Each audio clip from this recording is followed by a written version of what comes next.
Hello everyone, WBCS এর official date already চলে এসেছে, তোমরা জানো। তো সেই কারণে প্রিপারেশন বা এই কদিনের যে প্রিপারেশন হবে that will be very fast, very accurate and very decisive. তো তোমাদের এই প্রিপারেশনকে বুস্ট করার জন্য এবং মেনলি স্ট্র্যাটেজি ওয়াইজ বা মেনলি ধরো কন্টেন্ট ওয়াইজ, মানে কোন টপিক পড়বে আর কোন টপিক তুমি বাদ দিতে পারো সেটাও যেমন ইম্পর্টেন্ট, তেমনই কোন ধরনের কোয়েশ্চেন্স তোমাদের কোয়েশ্চেনে আসতে পারে সেইগুলো নিয়ে আমি এই ভিডিওটা করব। এবং এখানে কোয়েশ্চেন্সগুলো আমি এমন রেখেছি বা রাখার ট্রাই করেছি যেগুলো তোমাদের পরীক্ষায় মানে ইজিলি আসতে পারে। তো সেই কারণের জন্য প্রত্যেকটা কোয়েশ্চেন্স দেখো এবং তার সাথে মক যদি তোমাদের প্র্যাকটিস বা কোয়েশ্চেন্স করার থাকে তোমরা অবভিয়াসলি যোগাযোগ করো, কন্ট্যাক্ট করো in the given WhatsApp number. তো তাতে তোমাদের প্রিপারেশন আরও ফাইন হয়ে যাবে, ঠিক আছে? তো চলো আমরা ফট করে স্টার্ট করি এবং চট করে শেষ করে ফেলি আমাদের আজকের সেশন, যাতে আমরা আমাদের এই কোয়েশ্চেনগুলো সম্পর্কে একটা কমপ্লিট নলেজ থাকে এবং এর পেরিফেরাল থেকেও যদি কোয়েশ্চেন্স দেয় তাহলে যেন তোমরা করে আসতে পারো। ওকে, তো চলো লেটস স্টার্ট। ফার্স্ট কোয়েশ্চেন বলেছে যে supply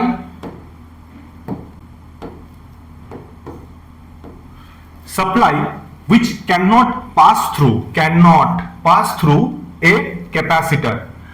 AC supply, DC supply, 12 volt AC, it depends on the nature of the capacitor. আচ্ছা দেখো, মেনলি এসি সাপ্লাই কোনটাকে বলে না, এসি সাপ্লাই বলে যেখানে এমন একটা কারেন্ট ফ্লো যার ডিরেকশন চেঞ্জ হবে না। ওকে, চেঞ্জ হবে, অল্টারনেটিভ কারেন্ট। আর ডিসি কারেন্ট হলো সেই সমস্ত কারেন্ট যার কারেন্টের ডিরেকশন চেঞ্জ হবে না।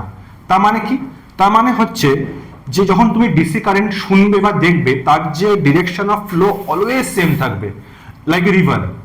কিন্তু এসি কারেন্টের ক্ষেত্রে একবার বা প্রথম ফেজ মানে প্রথম পার্টে যদি এ থেকে বিতে যায় তাহলে পরের পার্টে বি থেকে এতে আসবে। তো এটা হচ্ছে অল্টারনেটিং কারেন্টের প্রপার্টি।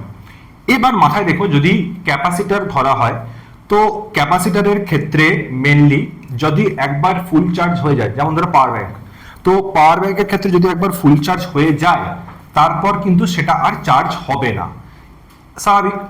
এবার যদি ডিসি কারেন্ট হয়, অর্থাৎ সিমিলার টাইপের ফ্লো অফ কারেন্ট যাচ্ছে, তার মানে যখনই সেটা ফুল চার্জ হয়ে যাচ্ছে তারপরে তাকে আর দেওয়ার কিছু নেই।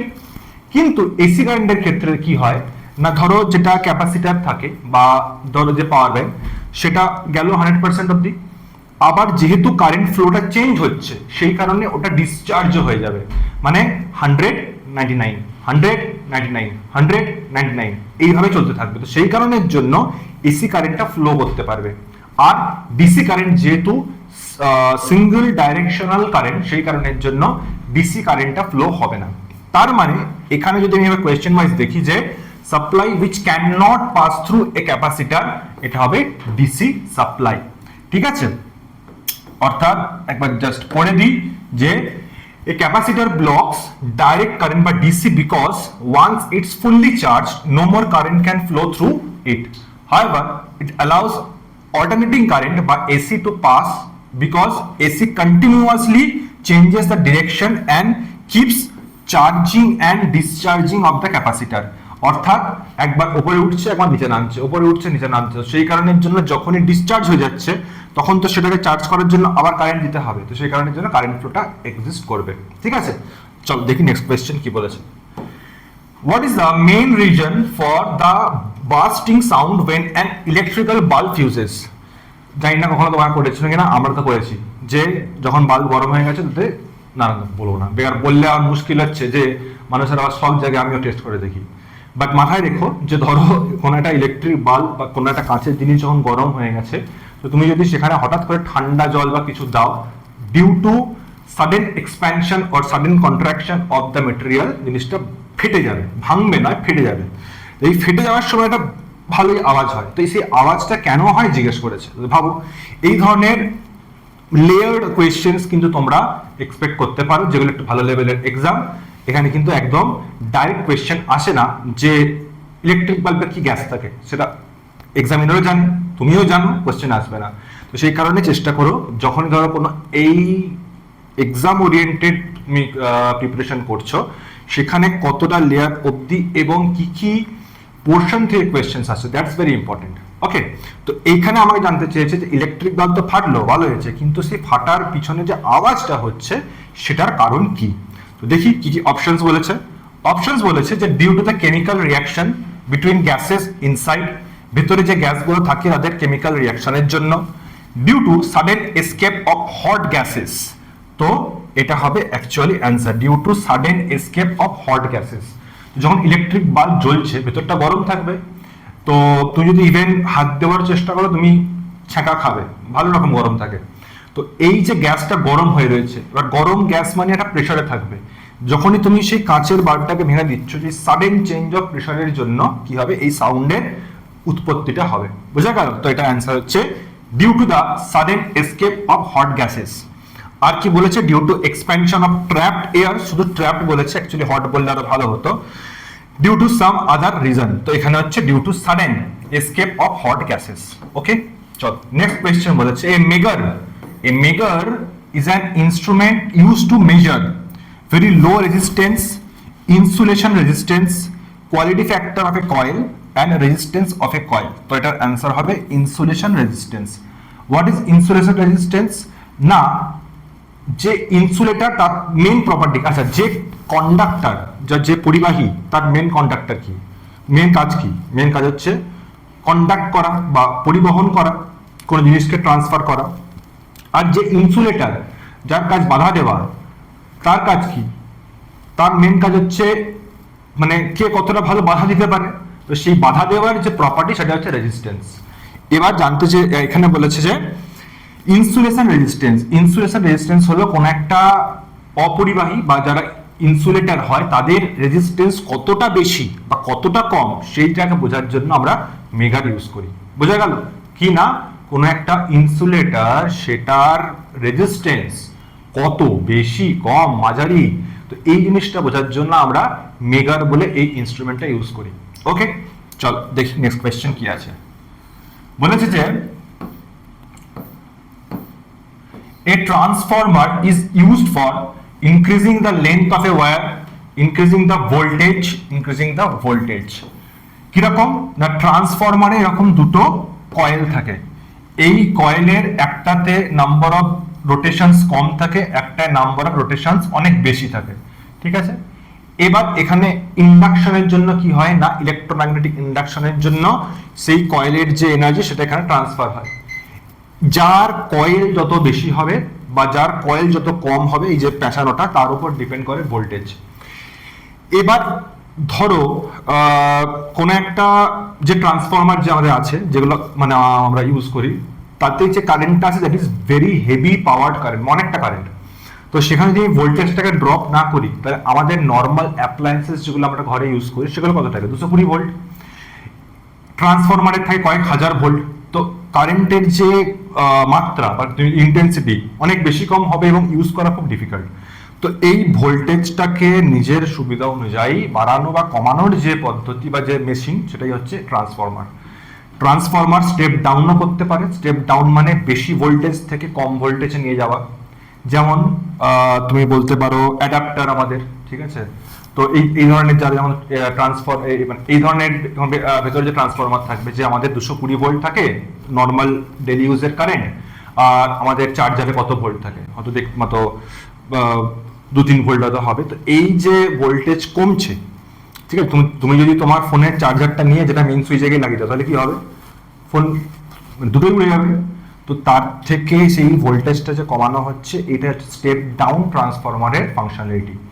আর বাড়ানো, হয়তো তুমি কম ভোল্টেজ থেকে বেশি ভোল্টেজ চাইছো, তখন আমি তাকে স্টেপ আপ ট্রান্সফরমার বলবো, ঠিক আছে। সোজা বাংলা কথা, ট্রান্সফরমারের যেটা কাজ সেটা হচ্ছে ভোল্টেজকে বাড়ানো বা কমানো, বা এর সম্পর্ক ভালোবাসা যাই কিছু আছে তা ভোল্টেজের সঙ্গে আছে। ক্লিয়ার? চল নেক্সট কোয়েশ্চেন হচ্ছে electromotive force is equal two, electromotive force মাথায় রেখো, work done per unit charge. মানে কোন একটা চার্জ আছে, সেই চার্জটাকে এ পয়েন্ট থেকে ট্রান্সফার করে বি তে নিয়ে যাওয়ার জন্য যে তোমার ওয়ার্ক ডানটা করতে হবে, সেই ওয়ার্ক ডান পার ইউনিট টাইমকে আমি বলি বা সেই ওয়ার্ক ডান পার ইউনিট চার্জকে বলি ইলেকট্রোমোটিভ ফোর্স। তাহলে ইএমএফ কি হবে, ইএমএফ বা electromotive force is equal to হচ্ছে ওয়ার্ক ডান বাই চার্জ। চার্জকে কিউ দিয়ে লিখে আমি এখানে কিউ দিয়ে লিখলাম। তাহলে ইলেকট্রোমোটিভ ফোর্স হচ্ছে work done per unit charge. এবার ধরো তোমাকে এখান থেকে কোয়েশ্চেন দিল যে মানে ইলেকট্রোমোটিভ ফোর্সের সঙ্গে চার্জের কি রিলেশন, মানে একই ওয়ার্ক ডান করে দুখানা চার্জ আছে, একটা ধরো 5 একটা ধরো 3, তাহলে কার ইলেকট্রোমোটিভ ফোর্স বেশি হবে? এটা কোশ্চেন আসতে পারে। এবার আমি ডিসকাস করিনি, বাট এটা নয় যে এটা তুমি জানো না। তো এই স্কিল সেটটা রাখতেও তোমাকে হবে, এবং দরকার যে তোমার কাছে যে অ্যাভেলেবল রিসোর্সেস রয়েছে সেইগুলোকে ম্যাক্সিমাম ইউজ করে তুমি কতটা সলভ করে আসতে পারো। তো ইট উইল নেভার হ্যাপেন যে তোমার গোটা কোয়েশ্চেন কমন থাকবে, but the knowledge or the concepts you know before the exam, সেটাকে তুমি ইউজ করে কতটা সলভ করে আসতে পারো সেটাই হচ্ছে তোমার প্রাইমারি গোল। ওকে, তো চলো তাহলে এখানে মাথায় রাখো ইলেকট্রোমোটিভ ফোর্স যেটা সেটা হচ্ছে work done per unit charge. তাহলে তোমরা কমেন্টে বলো যে যদি এরকম কন্ডিশন থাকে, একটা 3 কুলম বা 3 ইউনিট চার্জ রয়েছে, একটা 5 ইউনিট চার্জ রয়েছে, দুটোর ক্ষেত্রে একই ওয়ার্ক ডান করা হলো, তাহলে ইএমএফ কার বেশি কার কম হবে? ঠিক আছে, চলো। The velocity of sound is maximum in air, liquid, in metal, in vacuum. মাথায় রেখো ভেলোসিটি অফ সাউন্ড যেটা সেটা সব থেকে বেশি হয় মেটালে, এবং কিভাবে চেঞ্জটা হয়, সব থেকে বেশি হচ্ছে সলিডে বা মেটালে, তারপর লিকুইড, তারপর গ্যাস, তারপর ভ্যাকুয়াম। ভ্যাকুয়ামে কোনো সাউন্ডই যাবে না। তো তোমাকে এরকম কোশ্চেন যেতে পারে যে what is the velocity of sound in the vacuum, তো এটার অ্যান্সার হবে 0। সেই কারণের জন্যই আমাদের যে সোলার যে মানে বিস্ফোরণগুলো হয় সূর্যের, সেগুলো আমরা শুনতে পাই না, না হলে সারাদিন সেগুলোই শুনতাম আর কিছু শুনতে পেতাম না। তো সেরকম ব্যাপার, কারণ আমাদের মধ্যে কি রয়েছে না, স্পেস রয়েছে, স্পেসে কোনো এলিমেন্ট নেই, কোনো কিছু নেই, ফাঁকা ভ্যাকুয়াম, তার জন্য সাউন্ডটা ট্রান্সফার হয় না, বাট লাইট ট্রান্সফার হতে পারে। So this is the concept. আচ্ছা, এবারে বলেছে যে unit of energy in SI system কি হবে? Option A joule. মাথায় রেখো আর্গ হচ্ছে সিজিএস ইউনিট, তো যদি সিজিএস ইউনিটে জিজ্ঞেস করে তাহলে বলতে পারবে আর্গ। ওকে, আচ্ছা, তো নিউটন কিসের ইউনিট? ফোর্সের ইউনিট। ঠিক আছে, আর ওয়াট কিসের ইউনিট? ওয়াট হচ্ছে পাওয়ারের ইউনিট। পাওয়ারের ইউনিট, পাওয়ারে কি হয়? পাওয়ারে হয়ে যায় ওয়ার্ক ডান পার টাইম। আগেটা কি ছিল? ওয়ার্ক ডান পার এনার্জি। ওয়ার্ক ডান পার টাইম হয়ে গেলে এটা হয়ে যাবে পাওয়ার। ঠিক আছে, তো এইটা হলো তোমার এসআই ইউনিট, যেটা জুল। চলো নেক্সট কোয়েশ্চেন দেখি। What is the following particles is emitted during the alpha decay? মাথায় রেখো আলফা পার্টিকেল মানে হচ্ছে বেসিক্যালি কাইন্ড অফ বলতে পারো হিলিয়াম পার্টিকেলের মতো, He2 4, এবং এখানে একটা 2+ চার্জ থাকে। তো এটা হলো আলফা পার্টিকেল। তাহলে কি বলেছে দেখি? Helium nucleus. Option D is the right answer. Electron, neutron, proton, helium nucleus বলেছে, তার কারণ দেখো হিলিয়ামের এখানে দুটো প্রোটন রয়েছে, দুটো ইলেকট্রন থাকবে, আর 4টে হচ্ছে তার মাস নাম্বার, মানে দুটো নিউট্রন থাকবে। বেসিক্যালি 2+ মানে এর যে দুটো ইলেকট্রন ছিল সে দুটো হাওয়া হয়ে গেছে, তার জন্য 2+ হয়েছে, এবং এটা শুধুমাত্র হিলিয়ামের নিউক্লিয়াস পার্টটা। That's why it's different from nucleus, এই হিলিয়াম। বাট হিলিয়ামের মতো, মানে হিলিয়ামের দুটো ইলেকট্রনকে তুমি যদি বের করে দাও তাহলে আলফা পার্টিকেল তৈরি হয়ে যাবে। কি বললাম না, হিলিয়াম থেকে তুমি যদি দুটো ইলেকট্রনকে বের করে দাও তাহলে তুমি আলফা পার্টিকেল পেয়ে যাবে। তো দ্যাটস ওয়াই হিলিয়াম নিউক্লিয়াস হচ্ছে alpha decay of radioactive element যেটা বা অ্যাটম যেটা তার সিমিলার। ওকে, চলো। If the mass of an object is doubled then kinetic energy will be. Very important question. Kinetic energy কি হয়? 12 mv²। তাহলে m যদি ডাবল হয় তাহলে কি হবে?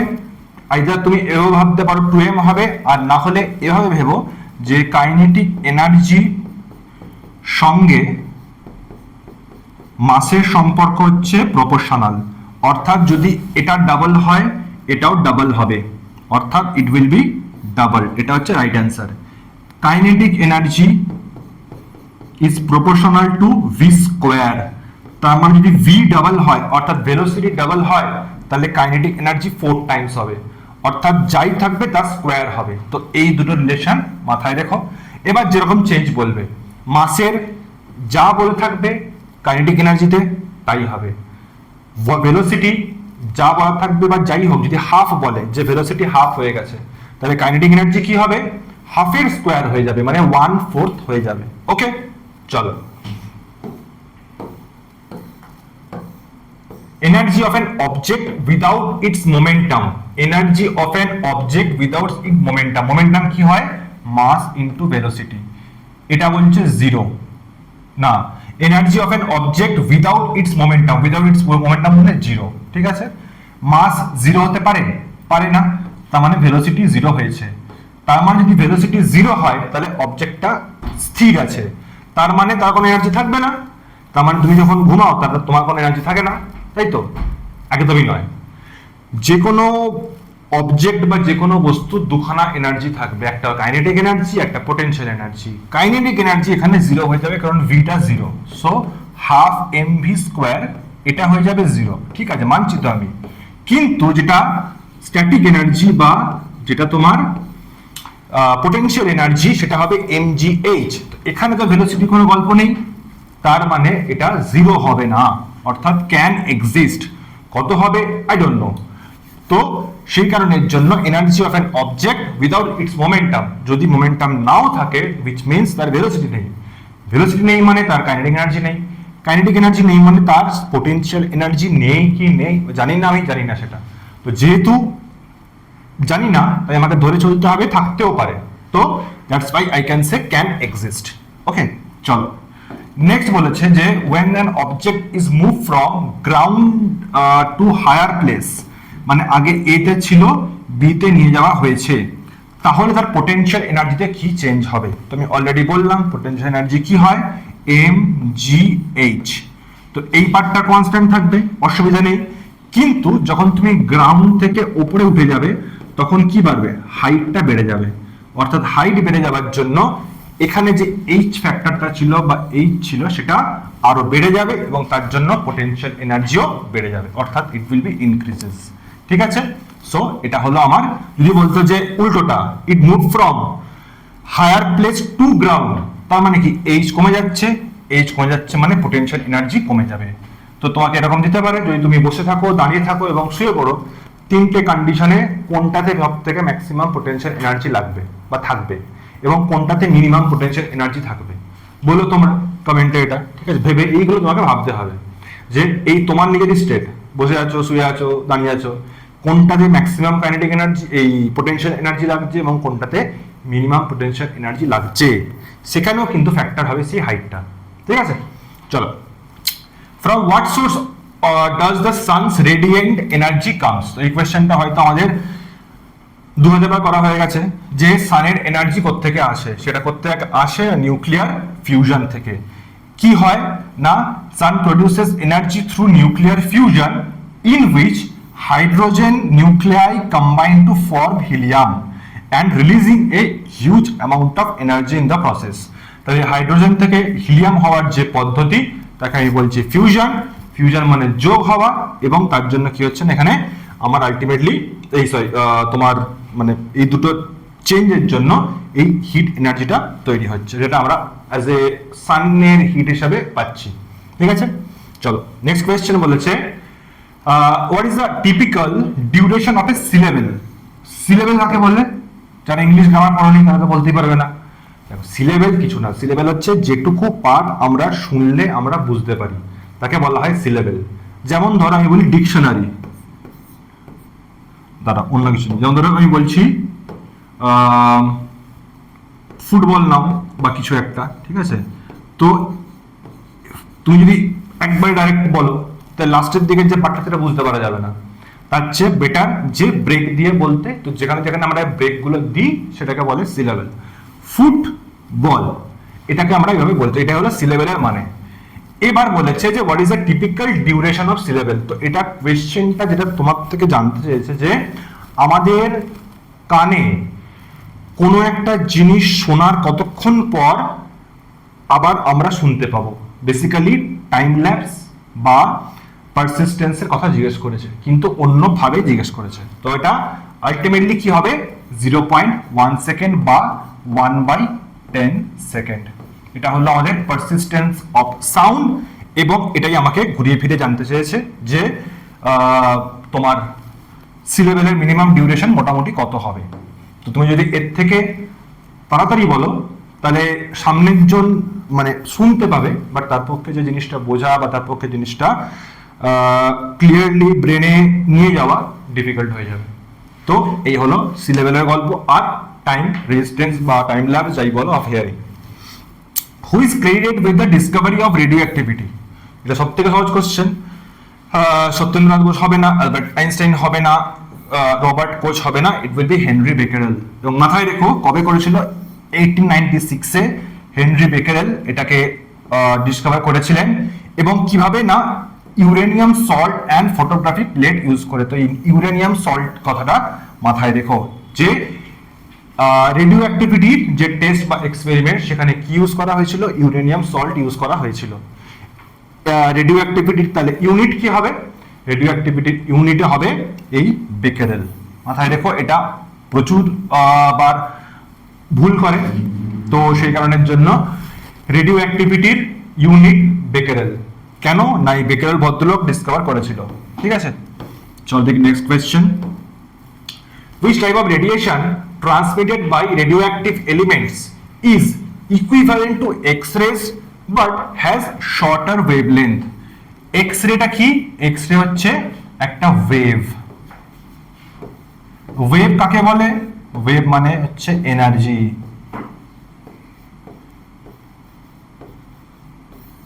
সো আলফা রেডিয়েশন বেসিক্যালি হচ্ছে বললাম আমি হিলিয়াম আয়নের একটা বা পার্টিকেলসের একটা আইটেম। সো এটা হবে না। বিটা রেডিয়েশন বেসিক্যালি ইলেকট্রন কি আমরা বিটা রেডিয়েশন বলি।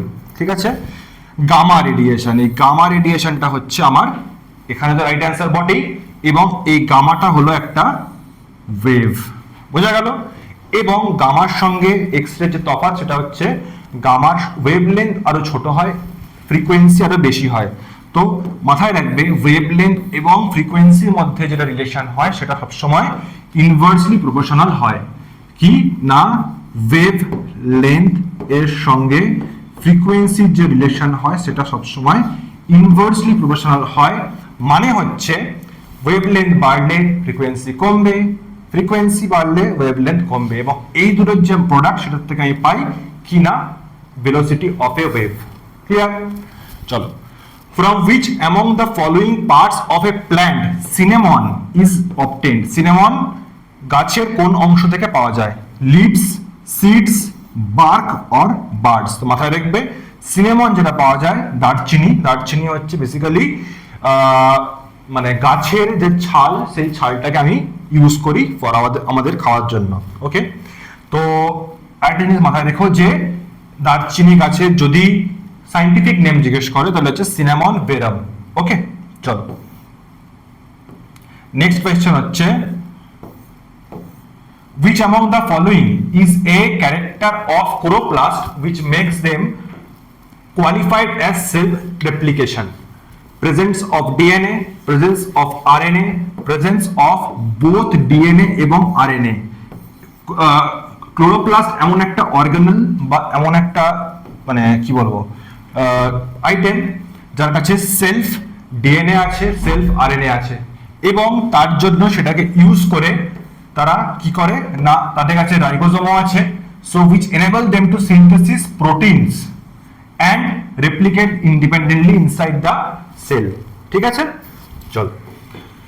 জিমনোস্পার্ম সিডস আর, জিমনোস্পার্ম মানে হচ্ছে যে সমস্ত মানে গাছের ক্ষেত্রে বা মানে যে সমস্ত কি বলবো যে সমস্ত বীজগুলো আনকভার্ড থাকে তাদেরকে বলা হয় জিমনোস্পার্ম সিড। এদের কি হয়, এদের বীজগুলো আনকভার্ড থাকে।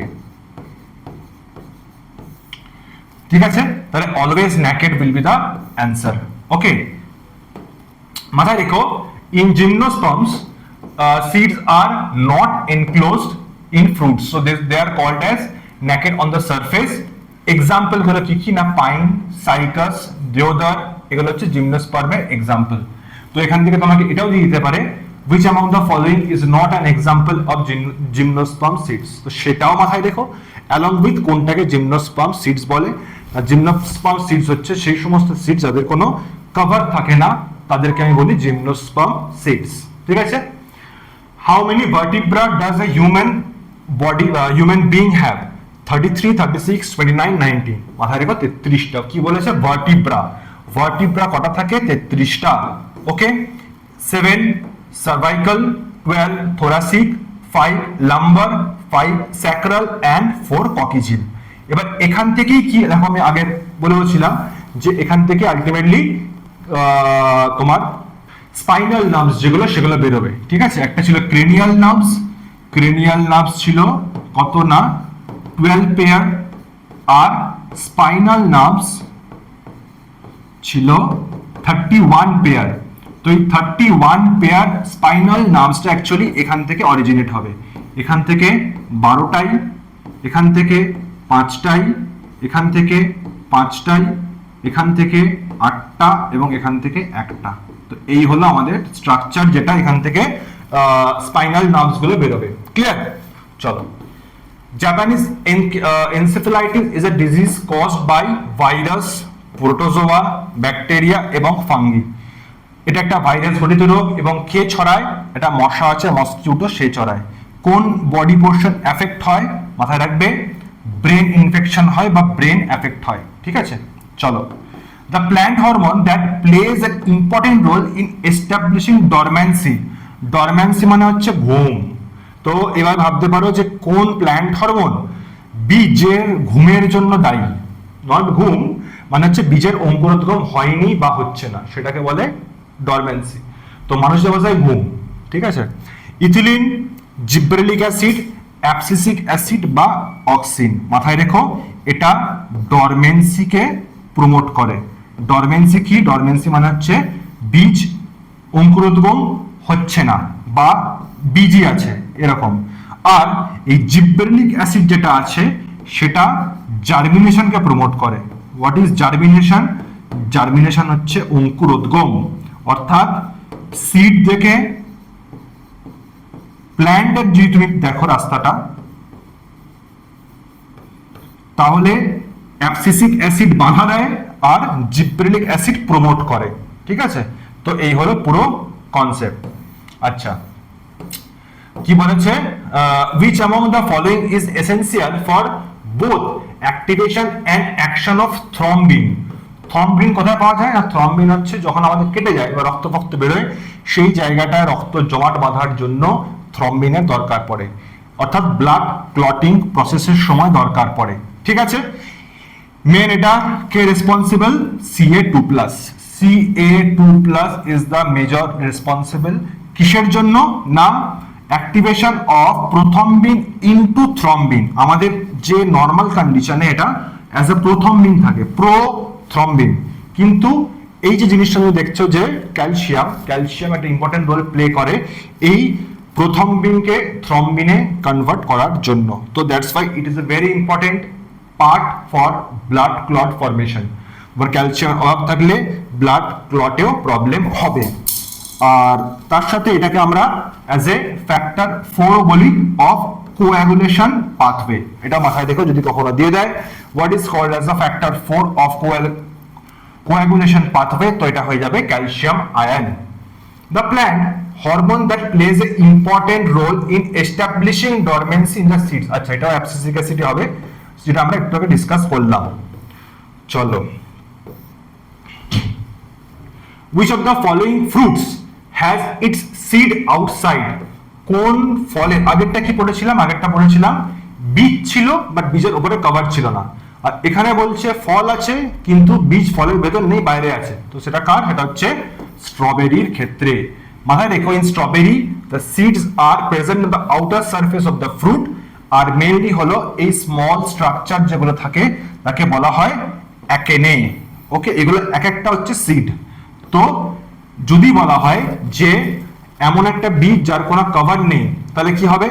এমন একটা বীজ যার কোনো কভার নেই, তখন আমি তাকে বলবো এই যে এটা হলো জিমনোস্পার্ম। তো জিমনোস্পার্মের হচ্ছে বীজ কিন্তু তার কোনো কভার নেই। আরেকটা আমি তোমাদের সঙ্গে যেটা বললাম যে টার্মসটা, সেটা হচ্ছে যে এমন ফল যাদের বীজই বাইরে আছে, সেটা হচ্ছে স্ট্রবেরি। তো এই দুটো ডিফারেন্স মাথায় রেখো এবং তার সাথে দুটো পয়েন্টও মাথায় রেখো। চলো, aves have evolved from which of the following? Aves মানে কি? এভস মানে হচ্ছে পাখি, বার্ডস। তো বার্ডস কার থেকে এসছে? তো প্রথমে এসছিল ফিশেস। তো বা মানে তোমার আচ্ছা ছাড়ো, লাস্ট যেটা এসছে সেটা হচ্ছে ম্যামেলস। তো ম্যামেলস হচ্ছে একদম লাস্ট। তার আগে কে এসছে? এভস। ম্যামেলস হলো একদম লাস্ট, তার আগে কে এসছে? এভস। তার আগে মাথায় রাখবে রেপটাইলস। ডাইনোসর দেখেছি আমরা সিনেমাতে, তো সেই ডাইনোসর থেকে কি হয়েছে? আস্তে আস্তে পাখি হয়েছে। তো রেপটাইলস ছিল তার আগে। রেপটাইলস ছিল আগে, ছিল অ্যাম্ফিবিয়ান্স। ঠিক আছে, তো এইটা হলো আমাদের সিরিজে। তার আগে কি ছিল? ফিশেস। তো এইভাবে আমরা আস্তে আস্তে বিবর্তনটা হয়েছে। তাহলে মাথায় রাখবে এভস যেটা এসছে, পাখির যে ব্যাপারটা বা পাখি কোত্থেকে এসছে, এটা এসছে রেপটাইলস থেকে। এটা হলো রেপটাইলস এর পরের ভার্সন বা আপগ্রেডেড ভার্সন। আর আরেকটা জিনিস মাথায় রেখো যে দুটো এরকম গ্রুপের মাঝখানে থেকেও থাকবে। চেঞ্জ তো একদিনে হয়ে যায়নি যে একটা ডাইনোসর কাল ঘুম থেকে উঠলো সে পাখি হয়ে গেছে, এরকম তো হবে না, স্টেপ বাই স্টেপ হবে।